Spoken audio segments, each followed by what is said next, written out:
So hello everybody. आज हम लोग फिर से क्लास 10th का क्वेश्चन देखने जा रहे हैं और ये क्वेश्चन फिजिक्स का है, ठीक है। So the question here says I written in the black pen.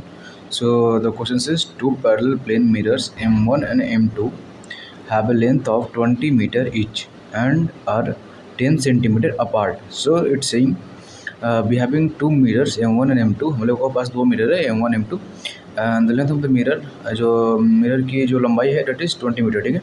और उन दोनों के बीच जो दूरी दी गई है, द डिस्टेंस बिटवीन टू और 10 सेंटीमीटर अपार्ट, दोनों के बीच में 10 सेंटीमीटर की दूरी है। Now the question for this is a ray of light incident on end of mirror M2 at an angle of 53। So the question is कि हमारे एक रे आता है, वो M2 मिरर पे जाके टच करता है, ठीक है, या जाके इंसिडेंट होता है। सॉरी, ये इंसिडेंट रे है, ठीक है, और ये रिफ्लेक्टेड रे है, ठीक है। ऐसे एरो मैंने दिखा दी थी। So the light comes from है और ये M2 पे टकराता है एंड देन रिफ्लेक्टेड बैक, ठीक है। और जो जिस एंगल से M2 पे इंसिडेंट होता है that is the incidence angle, that is 53 degree, ठीक है। So as we know law of reflection से कि incident angle equal to reflected angle हो जाता है। So the reflection angle also would be 53 degree, ठीक है। Now what the question asks, calculate the number of times the ray undergoes reflection after light emerges out of the system given tan 53 degree equal to 4/3। तो ये हमारे question में बस calculation part के लिए दिया गया है इससे। तो हमसे क्वेश्चन में पूछा है कि जब ये लाइट आएगी, ठीक है, M2 पे इंसिडेंट होगी और देन रिफ्लेक्ट होगी, ठीक है। तो ये बहुत लंबा है, मैंने इसको बस छोटा ऐसा दिखाया आप लोगों के लिए कि ज़्यादा पेज नहीं लगे, ठीक है। ये बहुत लंबा है, आप देख सकते हैं कि 10 सेंटीमीटर, दोनों के बीच में 10 सेंटीमीटर गैप है, दैट मीन्स 0.1 मीटर, ठीक है। And the length is 20 metre, right. तो ये तो बहुत बड़ा फिगर है ना, 20 मीटर, और 0.1 मीटर बहुत छोटा फिगर है, ठीक है। तो हमें पता चल रहा है कि कई बार लाइट रिफ्लेक्ट होती रहेंगी, ठीक है, ऐसे। नाउ हमसे वही क्वेश्चन पूछा है कि जब ये लाइट ऐसा आएगा कि इस एज से एकदम, मतलब कि M2 के जस्ट बगल से आए, M1 के बगल से और M2 पे टकराए, ठीक है, 53 डिग्री पे, और फिर ये कितनी बार रिफ्लेक्शन होगा सिस्टम में टोटल, ठीक है, जब तक कि ये लाइट बाहर निकल जाएगी, ठीक है। So the question says that us, तो हम लोग क्या करेंगे, सॉल्यूशन पार्ट देखते हैं। Distance travelled by incident ray along the length of the mirror in one reflection is denoted by X, ठीक है। हम लोगों ने सोचा कि हमारे कितने कितने रिफ्लेक्शन होंगे इस सिस्टम में, ये हमें फाइंड करना है, राइट।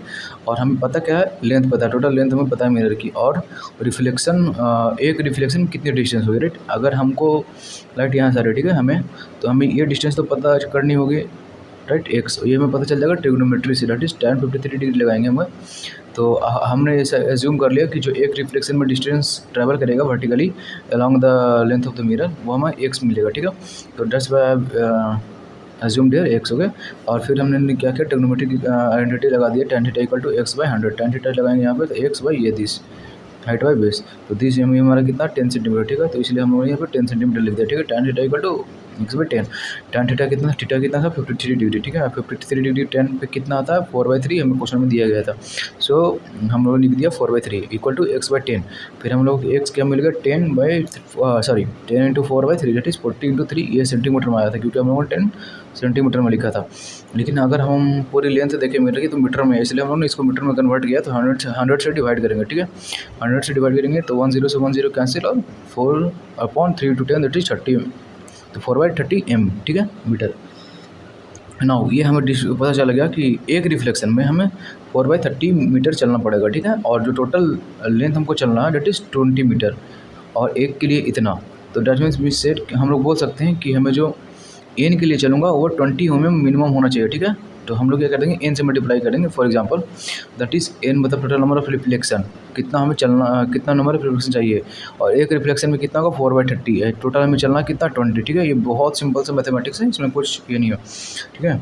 तो एक रिफ्लेक्शन के हमें पता है, हम लोगों ने सोचा कि चलो एन रिफ्लेक्शन होगा, तो N reflection into 4/30 equal to 20 metre, ठीक है। उससे मैं क्या हूँ, अगर मैं इसको एन का फॉर्मूला निकालूँ तो क्या हो जाएगा, total length of mirror, that is total length of mirror, और it is one is length travelled in one reflection, that is X. तो इसी को हम लोगों ने फिर से डिवाइड किया 20/4/30, ठीक है। तो ये हमारा कितना आ जाएगा 150, ठीक है। अब हम लोग देखते हैं एक तरह से ट्रिक है यहाँ पे कि आंसर चेंजेस भी हो सकते हैं, वो ट्रिक हम लोग देखते हैं क्या है। तो हम लोगों ने क्या किया कि जो लाइट रे होगा वो M1 की जस्ट एज से पास किया, ठीक है। फिर हम लोगों ने रिफ्लेक्शन दिया। अब मैं सोचता हूँ सोचता नहीं हूँ, मतलब कि एज ए कंडीशन हो सकता है, दो कंडीशन क्या हो सकता है कि राइट रिफ्लेक्ट के आए ये फिर से M2 के एज से निकल जाए, ठीक है, ये एज से निकल जाए, तब हमारा टोटल कितना हो जाएगा 150 रिफ्लेक्शन, ऐसा हम लोगों ने एज्यूम किया। अगर ये ऐसा ना हो कि थोड़ा ऐसा निकल जाएगा तो यहाँ पे रिफ्लेक्शन नहीं हो पाएगा, ठीक है, तो ये हमारा एक रिफ्लेक्शन होगा वो घट जाएगा, तो डैट मीन्स हमारा रिफ्लेक्शन कितना हो जाएगा 149। वही मैंने लिखा कि अगर ये इस एज से मतलब कि एज से एकदम ना निकले तो हमारा एक रिफ्लेक्शन कम जाएगा, ठीक है। So that's I am written.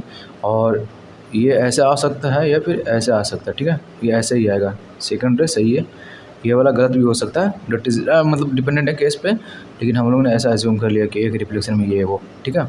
तो यहाँ पे ये केस बनेगा कि हमारा अगर इस बार पे रिफ्लेक्ट नहीं किया तो एक बार हो जाएगा, तो that is answer can be 149 और 150। ओके, सो आई होप ये क्वेश्चन हमको क्लियर होगा। अगर कोई डाउट आता है तो कमेंट सेक्शन में लिखें, मैं उसको क्लैरिफाई करने की कोशिश करूँगा। Okay, till then goodbye and keep learning.